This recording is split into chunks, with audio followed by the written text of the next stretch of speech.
আল্লাহ তাআলা পাক, আল্লাহর জান্নাত পাক। জান্নাতে তারাই যাবে যারা পাক বান্দা হবে, পবিত্র হবে, যাদের আমলনামা হবে পাক, যাদের আমলনামার গুনাহ মুছবে, যারা পবিত্র আমলনামার মালিক হবে, তারা পবিত্র জান্নাতে ঢোকার উপযুক্ত হবে। যতক্ষণ না পর্যন্ত গুনার নাপাক থেকে কেউ পবিত্র না হবে, ততক্ষণ পর্যন্ত আল্লাহর জান্নাতে ঢোকার উপযুক্ত বান্দা হবে না। এই জন্যে বান্দাকে আল্লাহ বলেন মাগফিরাতের দিকে দৌড়াও, মাগফিরাত নাও, মাগফিরাত। এই জিনিসটা আমরা বুঝি না, কিন্তু সাহাবীরা বুঝে। সাহাবীরা বুঝছে বিদায় সাহাবীরা সবাই মাগফুর, মাগফিরাত নিছে। আহলুস সুন্নাতি ওয়াল জামাআর আকীদা, আহলুস সুন্নাতি ওয়াল জামাআর আকীদা হলো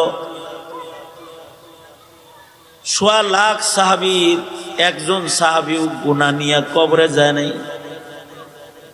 সাহাবায়ে কেরাম সবাই আল্লাহর কাছ থেকে মাগফিরাত নিয়ে নিয়েছেন।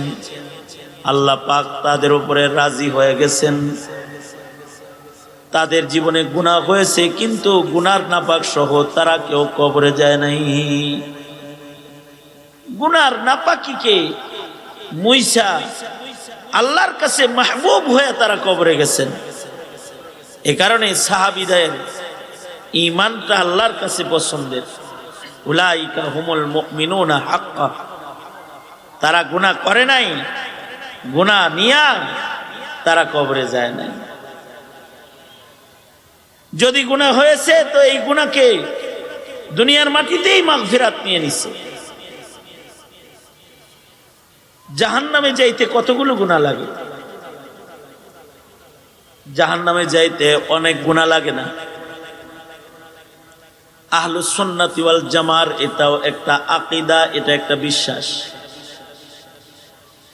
একটা কবিরা গুনাহ বান্দার দোজখে যাওয়ার জন্য যথেষ্ট। একটা কবিরা গুনাহই যথেষ্ট। যদি একটা কবিরা গুনাহ কারোর কবরে যায়, তো কবিরা গুনাহ এত ভয়ঙ্কর জিনিস যে একটি কবিরা গুনাহ দোজখের আগুনে যাওয়ার জন্য যথেষ্ট। এই জিনিস যতদিন পর্যন্ত প্রজন্মের মুসলমানকে বোঝানো না হবে, ততদিন পর্যন্ত কেউ গুনাহ ছাড়তে পারবে না। আর যদি গুনাহ না ছাড়ে, গুনাহগারের নামাজ কবুল হয় না, গুনাহগারের রোজা কবুল হয় না, গুনাহগার ময়দানে গেলে তারে বিজয় আল্লাহ দেয় না। গুনাহ তো দূরের কথা, একটা সুন্নতের খেলাফ কাজ করলে আল্লাহ তাআলা বিজয়ের মালা ছিনায় নিয়ে নেয়, বিজয় গুনাহগারকে দেয় না। কারণ গুনার নাপাক যার গায়ে লাগা থাকে, যার আমলনামায় গুনার নাপাক থাকে, তাকে আল্লাহ তাআলা অপছন্দ করে। যার গায়ে গুনার ময়লা থাকে তাকে ফেরেশতারা অপছন্দ করে। যার গায়ে গুনার ময়লা থাকে তাকে ফেরেশতারা ঘৃণা করে, আল্লাহ ঘৃণা করে। আল্লাহ থেকে তারা দূরে চলে যায়। যদি আমাদের কারোর গায়ে সামান্য নাপাক লেগে থাকে, আমাদের থেকে মানুষ দূরে চলে যাবে নাক ধইরা। চোখের কোনায় যদি সামান্য ময়লা থাকে, তাহলে চেহারার দিকে তাকায় কথা বলে না। গায়ে যদি নাপাক লয়ে ঘুরে, তার সাথে কেউ মুসাফা করবে না, মুআনাকা করবে না। শরীরে যদি ময়লা থাকে, তারে চেয়ারে সোফায় বসতে দিবে না, তারে ঘরে ঢুকাইব না। যদি গায়ে ময়লা থাকে, তাহলে বলবে আগে গোসল করে আয়। যদি গায়ে ময়লা থাকে, নিজের সন্তান পিতাকে আগে বাথরুমে ঢুকায়। যদি গায়ে ময়লা থাকে, মা তার সন্তানকে আগে ধৌত করে, আগে তার ময়লা সাফ করে, তারপরে ঘরে লয়, কোলে লয়। দুনিয়ার নাপাক যেমন গায়ে থাকলে মানুষ ঘৃণা করে, মানুষ কাছে জায়গা দেয় না, ঘরে জায়গা দেয় না, গুনার নাপাক যাদের সাথে থাকে তাদেরকে আল্লাহর জান্নাতের ঘরে আল্লাহ জায়গা দেয় না। তাদের সাথে আল্লাহ পাকের রহমত শামিলে হাল হয় না, তাদেরকে ফিরিস্তারা মোহাব্বত করে তাদের কাছে আসে না। আর যারা পবিত্র হয় তাদের সাথে ফিরিস্তারা মুসাফা করে। সাহাবায়ে কেরামের জামাত, ১০০ লক্ষ সাহাবীর জামাত এমন পুত পবিত্র ছিলেন, ওনারা সালাম ফিরাইতেন একদিক দিয়া, আর এক দিক দিয়া নামাজের ফাঁকে ফাঁকে 2 রাকাত নামাজ শেষ করতেন। তো সাহাবীরা এমন পবিত্র ছিলেন যে ফিরিস্তারা তাদের সাথে মুসাফা করতেন। এই পবিত্রতা তাদের লিবাসের, সাজসজ্জার আর মেকআপের সৌন্দর্য না, এটা তাদের আমলের আর তাদের আমল নামার পুত পবিত্র হালাতের সৌন্দর্য। এজন্য এই পৃথিবীর যত মানুষ আছে সব মানুষ 2 ভাগে ভাগ হয়ে যাবে মরার পরে।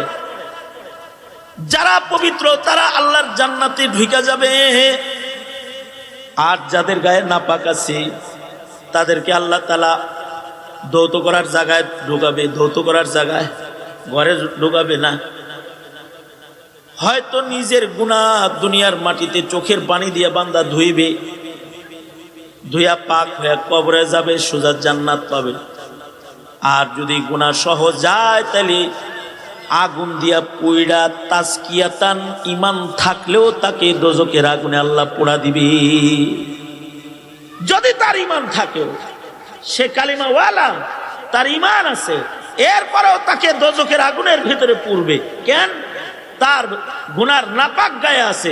নাপাক সহ জান্নাতের ঘরে কাউকে জায়গা দেওয়া হয় না, কেউ যেতে পারবে না। একটা গুনাহ হইলেই হবে, একটা কবিরা গুনার কারণেও দোজখের আগুনে যাওয়া লাগতে পারে। যদি না মহান আল্লাহ মাফ না করেন, তাইলে তাকে দোজখের আগুনে নিক্ষিপ্ত হইতে হবে।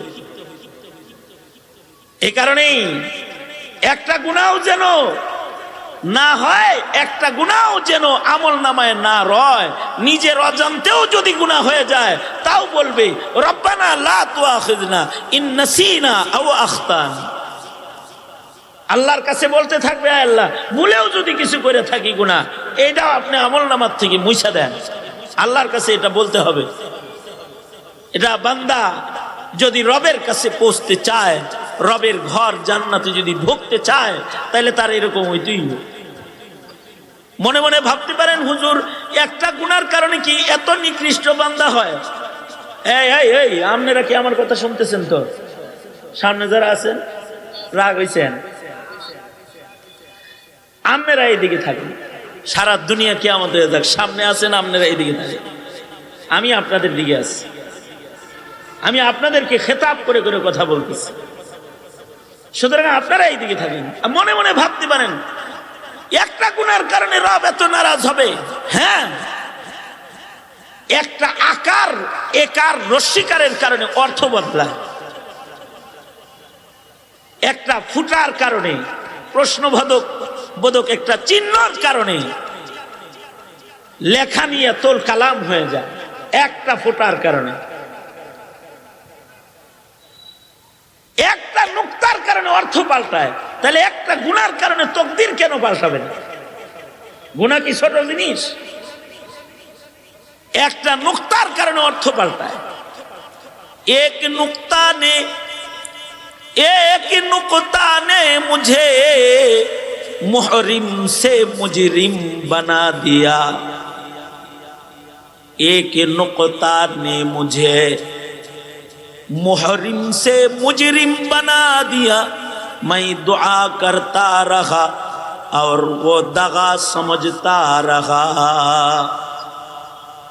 एक नुक्ता ने मुझे मुहरिम से मुजरिम बना दिया। मैं दुआ करता रहा और वो दगा समझता रहा। একটা নুক্তার কারণে মুহরিম হয়ে যায় মুজরিম। মিম হা রা মিম মুহরিম, এখানে খালি একটা ফুটা লাগছে, মিম জিম রা মিম মুজরিম। একটা নুকতা যদি না থাকে, হালতে ইহরামে আছে, গুনাহ খাতার টাচ নাই, কেবল তওবা কইরা কাবা করে দাঁড়ায় রইছে, এখনো কোনো গুনাহ খাতা লাগে নাই, সম্মানী হয়ে গেছে। আবার ইহরামটা খুললা তওবার পরে একটা নুকতা লাগায়া লাইছে, একটা মিথ্যা কথা বলেছে, একটা কবিরা গুনার সাথে তার টাচ লেগে গেছে। তো একটা কবিরা গুনার কারণে সম্মান থেকে অসম্মানী হয়ে যাবে, ছিল সম্মানী এবার হয়ে যাবে অপরাধী, মুজরিম। একটা নুকতার কারণে মুহরিম মুজরিম হয়, একটা নুকতার কারণে দোয়া দাগা হয়। দোয়া করা, কারোর কল্যাণ কামনা করা, আইনের উপরে একটা নুকতা লাগছে, দাগা হয়ে গেছে, অর্থ পাল্টায় গেছে, অকল্যাণ কামনা করা, ক্ষতি করা। একটা নুকতার কারণে যেমন অর্থ পাল্টায়, আকার একার রস্যিকার রস্যকারের কারণে যেমন লেখা পাল্টায়, একটা দাড়ি কমার কারণে যেমন লেখা পাল্টায়, একটা দাড়ির কারণে লেখা পাল্টায়, হুকুম পাল্টায়। লেখছে এখানে পেশাব করিবেন না, করিলে 100 টাকা জরিমানা। খালি একটা ছোট্ট একটা টান নার আগে পড়ে গেছি, তো হয়ে গেছে এখানে পেশাব করবে না, করলে 100 টাকা জরিমানা। খুব বেশি কিছু লাগে না, কলমের একটা দাগ, দাড়ি কমার কারণে অর্থ পাল্টাইছে, হয়তো টাকা দিউন লাগবে, কইরা তাছাড়া টাকা দিউন লাগবে না, কইরা মুইটা টাকা দিয়ে চলে যাওয়ান লাগবো দাড়ি কমায় ভুল করলে। আর দাড়ি কমা শুদ্ধ করলে টাকাটা পকেটে থাকবে। একটা দাড়ি কমার কারণে যেমন লেখার তর্জমা পাল্টায়, একটা ফুটার কারণে যেমন অক্ষরের তর্জমা পাল্টায়, অনুবাদ পাল্টায়, আমল নামায় একটা কবিরা গুনার ফুটার কারণে জান্নাত থেকে জাহান্নামে গ্রেফতার হয়ে যায়, একটা গুনার কারণে। এ কারণে একটা গুনাও নিয়ে কবরে যাওয়া যাবে না। মনে রাখতে হবে, একটা গুনাহ মুছার যন্ত্র যা, জিন্দেগীর সব গুনাহ মুছার যন্ত্র তা। মহান আল্লাহ তাআলা গুনার নাপাক ওয়ালা মানুষদেরকে আল্লাহ তাআলা পবিত্রতার গোসল দান করেন যদি বান্দা খালি গোসলখানায় হাজির হয়। যেমন ওয়াজ মাহফিল করেছে ইনসাফ, এটা একটা গোসলখানা, এখানে কেউ আসছে তো জিন্দেগীর সব গুনাহ মাফ করে দিবে, পেছনের গুনাহ মাফ করবে, হাদিসে আছে। ফিরিস্তাদেরকে সাক্ষী রেখে রেখে আল্লাহ বলে দিবে, এই বান্দাগুলা জীবনের সব কাজ বাদ দিয়া আমার ক্ষমা নিতে বসছে, তোরা সাক্ষী থাক, আমি ওদের জীবনের গুনাহ মাফ করে দিলাম। ক্ষমা করে দিবেন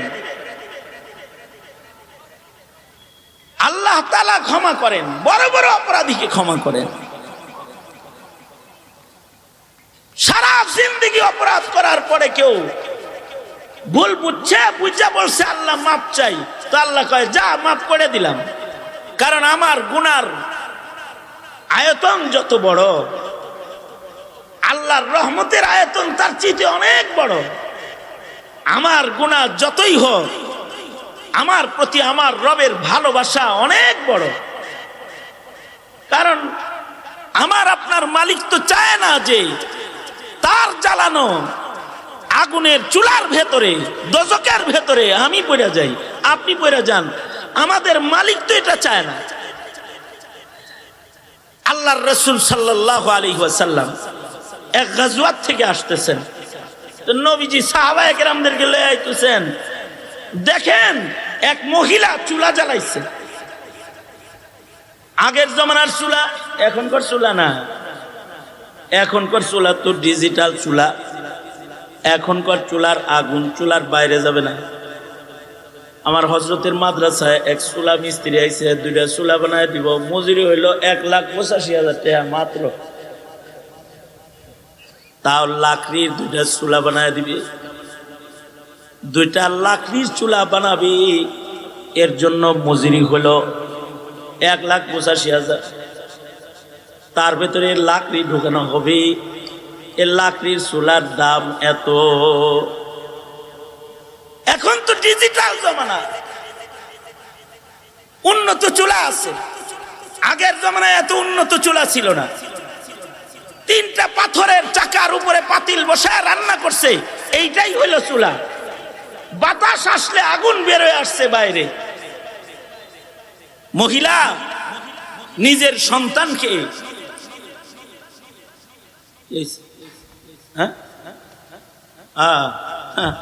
जो पानी आ गया तो तयम्मुम खत्म। बाबा आया से আমার বয়ান করার হিল্লত নষ্ট হয়ে গেছে। সংক্ষেপে 2টা কথা। আমি তো ছেলের মতন আদর করে আমারে সেই ছাত্র জমানার থেকে দেখভাল করেন আল্লামা জুনায়েদ আল হাবিব দাওয়াত বরকাত। জেলখানায় যখন 2 জন একসাথে, তখন বলতেছিলেন, আব্বারে বাবা তোর জেলটা যদি হাসিনা আমারে দিয়ে দিত তাইলেও কষ্ট কম পাইতাম, তোরে জেলে আনছে দেখে কষ্ট বেশি পাইতেছি। না, আমি তো ছাত্র জমানা থেকে অসুস্থ। আল্লাহ তাআলা আমাদের মুরব্বীদের হায়াত বাড়ায় দেখ। জোরে বলেন আমিন, আরো জোরে বলেন আমিন। দেখেন আমার কথা শেষ। এই যে আল্লাহর রাসূল বলতেছেন, দেখো ওই যে মা চুলা জ্বালাইছে, কিন্তু বাচ্চাটা খেলতে দিয়ে আসে দূরে, বাচ্চা খালি মার কাছে আসে। মা চুলা জ্বালান বাদ দিয়ে আবার বাচ্চা নিয়ে দূরে যায়। কেন যায় বলো তো?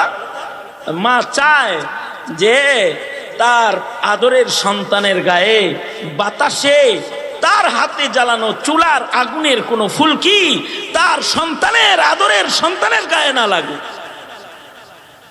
আল্লাহর রাসূল বলে, মা যেমন করে নিজের হাতে জ্বালান না চুলার আগুনের ফুলকি সন্তানের গায়ে লাগতে দিতে চায় না, মহান আল্লাহ তার বান্দার গায়ে দোজখের আগুনের ফুলকি লাগতে দিতে চায় না।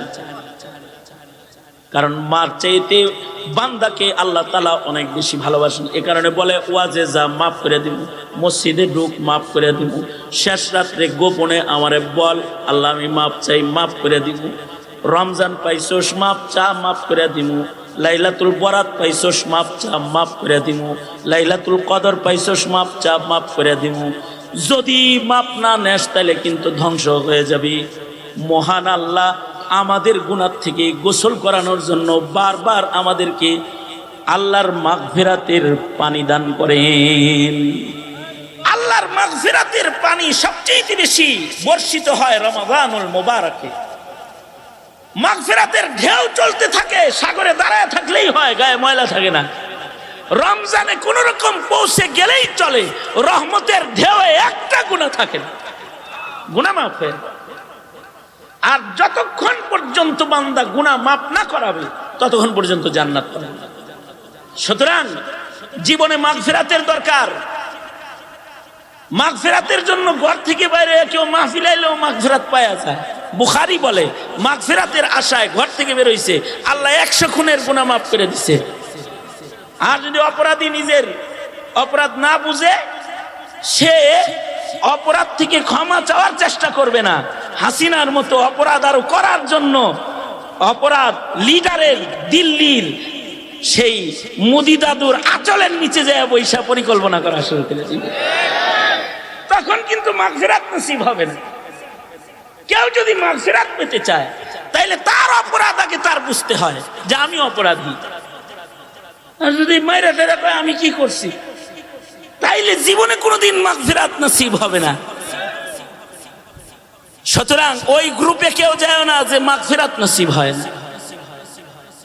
ওই কাম করো যাতে মাগফিরাত নসিব হয়, ওই আমল করো যাতে মাগফিরাত পাওয়া যায়। এমনকি ওই রাজনীতি করো যে রাজনীতি করলে মাগফিরাত পাওয়া যায়। জুলুমের রাজনীতি করবা না, অত্যাচারের রাজনীতি করবা না, নাপাক রাজনীতি করবা না।